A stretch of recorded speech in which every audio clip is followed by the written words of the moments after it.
If you do something like this, then this conversation is no longer a dialogue.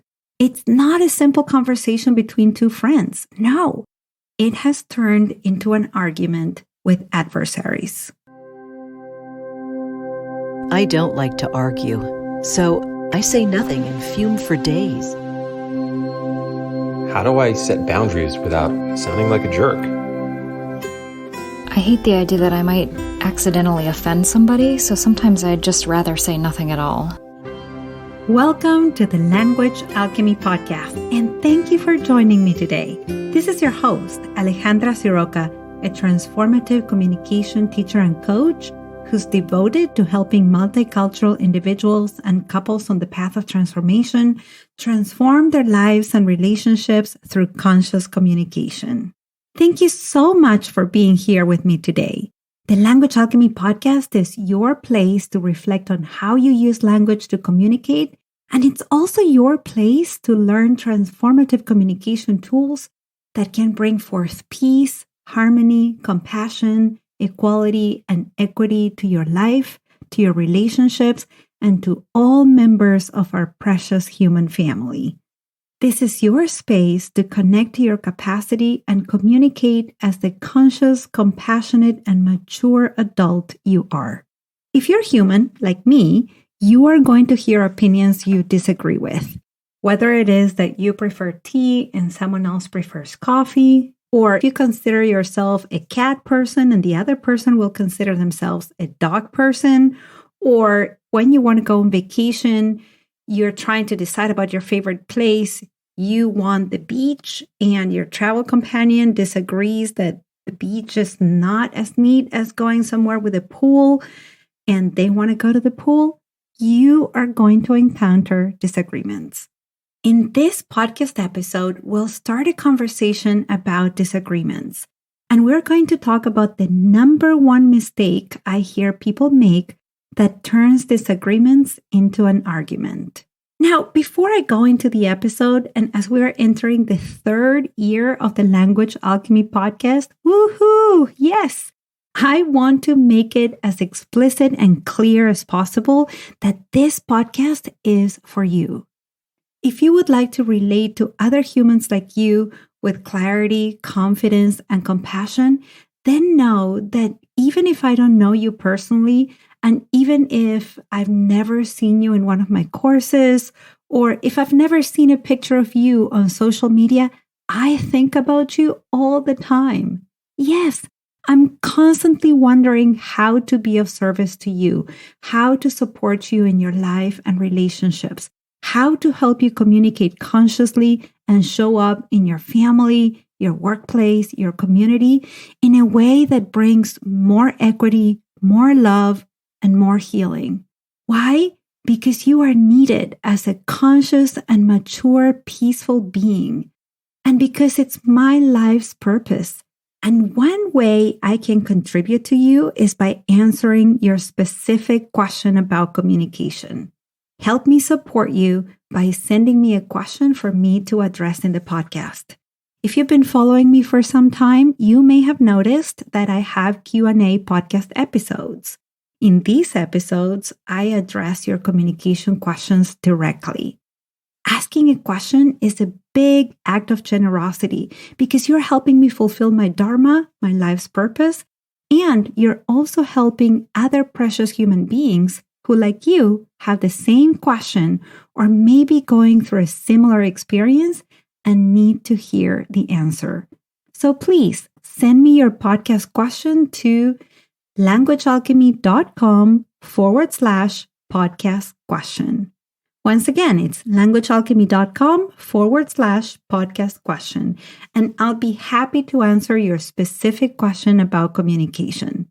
And now let's talk about the number one mistake we tend to make when we disagree with something we hear.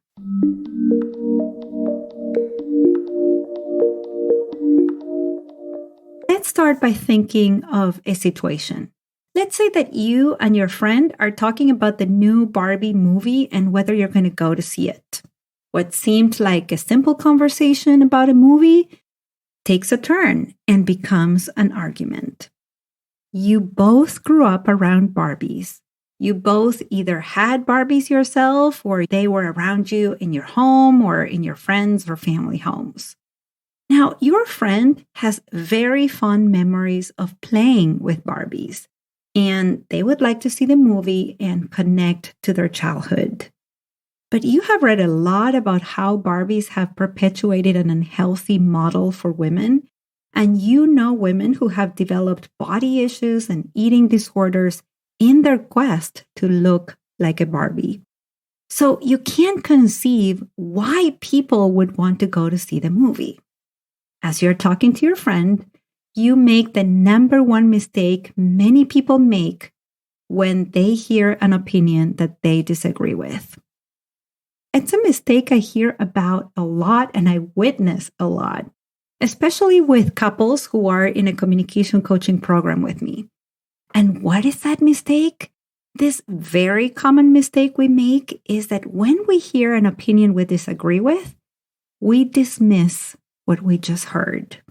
Yes, and when we dismiss what we just heard, we tend to do two things. Number one, we try to show the other person that their opinion is wrong. And number two, we try to persuade them that our opinion is right.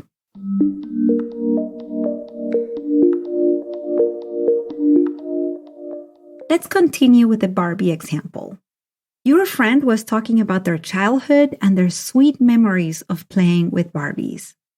You completely dismissed what your friend is telling you, and instead, you talk about how this toy has impacted so many women negatively, and how that is wrong, and how it's also wrong not to acknowledge how other people were affected by Barbie. And you want to persuade your friend that your position is right and convince them not to go to see the Barbie movie. If you do something like this, then this conversation is no longer a dialogue. It's not a simple conversation between two friends. No, it has turned into an argument with adversaries. How? Because of the language you're using and because of how you're using language to express yourself. If you've been following me for a while, you've heard me say that language is one of the most powerful tools we have available with us to bring forth healing or harm. Is it harmful to have a different opinion? Absolutely not. In fact, having different opinions enriches our lives. But what's harmful is to say to your friend something like, "You're completely wrong," or "How could you even talk about Barbie in a positive way?" Or you may gaslight your friend's experience by saying, "That's not true. Barbie was not a positive influence in your life. I know how obsessed you are with losing weight." Or maybe you try to show your friend they're wrong by labeling them, by calling them names, and you say something like, "You're so ridiculous." Or, "What you just said is simply crazy." Or in order to show your friend that they are wrong, you respond by making a sarcastic comment, such as, "I'm sorry I hurt your feelings when I called you ridiculous. I really thought you already knew." Or you make a passive-aggressive comment, such as, "Why are you getting so upset? I was just kidding." Or what's even more damaging is to shame them. And you may say something like, "You are so self-absorbed. You only care about your own experience. Why can't you be more conscious like our friend Mindy? She's been doing a lot to educate parents about the use of conscious toys." If you were the recipient of any of these words or messages, how would you feel? Hurt? Angry? Furious? Yeah, because hearing this kind of language from someone who has a different viewpoint or opinion from yours is harmful. So when you have an opinion that's different from the other person's, please avoid using language that's hurtful to the other.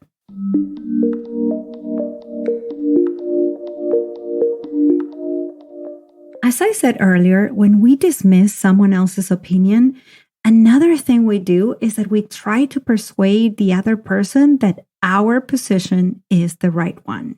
Going back to the Barbie movie scenario, You may say to your friend something to convince your friend that your opinion is right, better, or more accurate. For example, you may say something like, I hear what you're saying, but wouldn't you agree that Barbie created a lot of negativity and affected too many children who then grew up with an image of a body type that was unhealthy?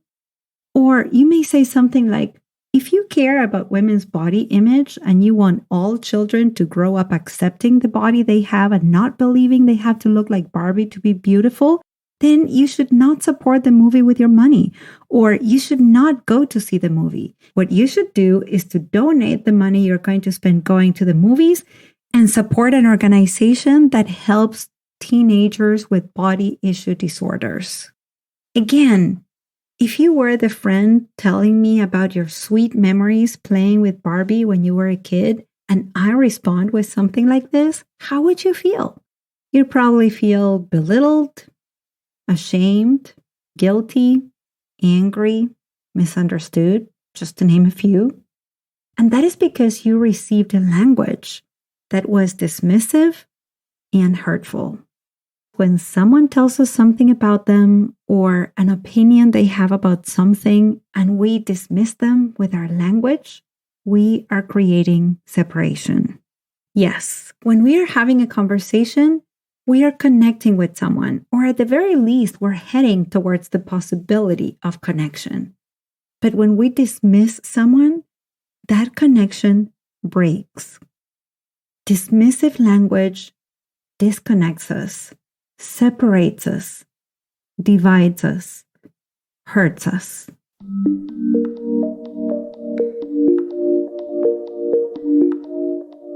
So what can you do instead when you disagree with whatever it is someone else is saying?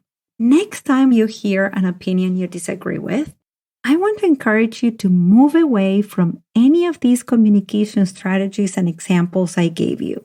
They're not going to generate connection between you and the other person, and you're not going to persuade the other person to consider your own opinion either. When you are in a conversation and you actually want to have dialogue and connection, instead of using dismissive language, when you hear something you disagree with, remember that you are talking to this person and fulfilling a very important need for yourself and the other. And that is the need for connection.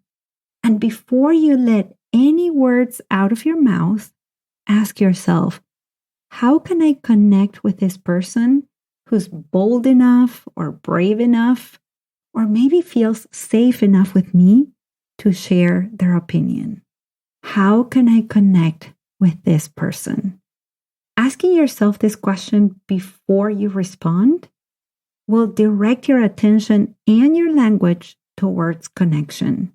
Learning to disagree skillfully with others and in a way that leads to connection will help you have meaningful and enriching conversations with others in which you and the other can learn about each other, and you can also expand your perspectives.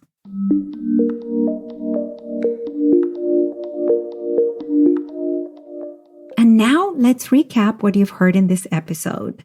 In this episode, I talked about the main mistake we make when we disagree with someone. And that mistake is to dismiss what the other person is saying and either try to prove them wrong, prove ourselves right, or try to persuade the other that our opinion, perspective, or point of view is the correct one. I shared with you that when we use dismissive language, we hurt the other person and create separation and divisiveness. In the end, I encourage you to ask yourself an important question before you open your mouth and let the other person know that you have a different opinion. I hope this episode was useful. And remember, if you have a question about communication you'd like me to address in the podcast, let me know by going to languagealchemy.com/podcast question. And if your question is, Alejandra, what are some suggestions you have about how to disagree in a way that leads to connection? Well, I got you covered because I am going to address that question in the next podcast episode. Thank you so much for listening. Until next week, and as we say in Argentina, ciao ciao. Original music by Gary LaPoe. You can find all links in the show notes at languagealchemy.com.